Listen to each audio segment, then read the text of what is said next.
I thought we were really, really flat in the game. I felt like I was flat, the staff was flat, the team played flat. The only thing positive out of the game, and it's unfortunate, is that for these students in this community to brave the elements and to come into this arena, I thought that was the best crowd we've had in a long time, just in terms of numbers. And they did their part, we didn't do our part. So we put ourselves in a little bit of a hole. That's 2 out of the last 3 games where I don't think we've played particularly well. Stanford was more of a physical game where they just dominated you with their energy. That was not the case tonight. We did not bring our energy in this game whatsoever, and Utah is too good of a team. I told my staff a couple of days ago, this team is every bit as good, in my opinion, as Arizona, Oregon, and even right there with UCLA because their ability to score. And they can score it from so many different spots on the floor. Their skill set is really good. They have an excellent team that he's put together with so many transfers, but they've done a nice job with this squad. The teams that you guys seem to struggle to be flat, to bring the energy against or come out flat against have sort of been these bigger, more interior focused teams, it seems like. Do you think there's something to that, or are physical teams presenting a different type of challenge for you guys?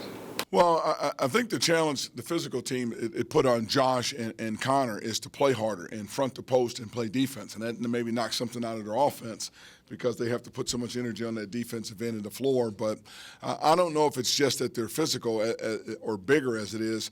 I look at it more in terms of how hard we play and the energy we bring to the floor because, Cal was a big team. I mean, we played them well and played them tough, and we played them on the road, and we had great energy and all those things. To come into this game with that great crowd there, there's just no excuse for not having that energy that we need to play with. We know what it takes for us to play at this level, and we know we can be very mediocre if we don't bring it, and we know we're a pretty good basketball team when we do bring it. For whatever reason, we did not have our energy in the game. Is that just an individual problem that players have to work through themselves? Ike had the flu. He did not do shoot around. He was very, very questionable for the game. He was flat, and I think that had a lot to do with us because Ike's our energizer. And somebody else needed to step up because we talked about it this afternoon, knowing we were not going to have him at full strength, and nobody elected to do that. And I thought we were pretty flat out on the floor. Were you hoping that Steven would provide that? At some point in time in a game like that, you hope for anybody to provide it. And that's why you see so many different lineups, so many bodies going in and out. You're looking for a spark from somewhere. When we cut it to 13, I thought we had our energy coming back at them again, and then mistake. And every time we made a mistake, they made you pay. And before you know it was up back over 20, and they had control of the game again. Does it become more difficult to get the guys to play with energy as losses like this pile up on you guys? It's only been 2 when you talk about Stanford in this game. Like I said, Stanford was a completely different animal. But no, I expect them to bounce back. I really do. I think, again, basketball is a long, long season, and you have these ebbs and flows through the year. And if we're going to sit in a spot where we're not going to play with any energy, I wouldn't say this team would do that. This team will bounce back. Is this a team that needs to get more production from its bench? No question. We've talked about that. We've struggled with that.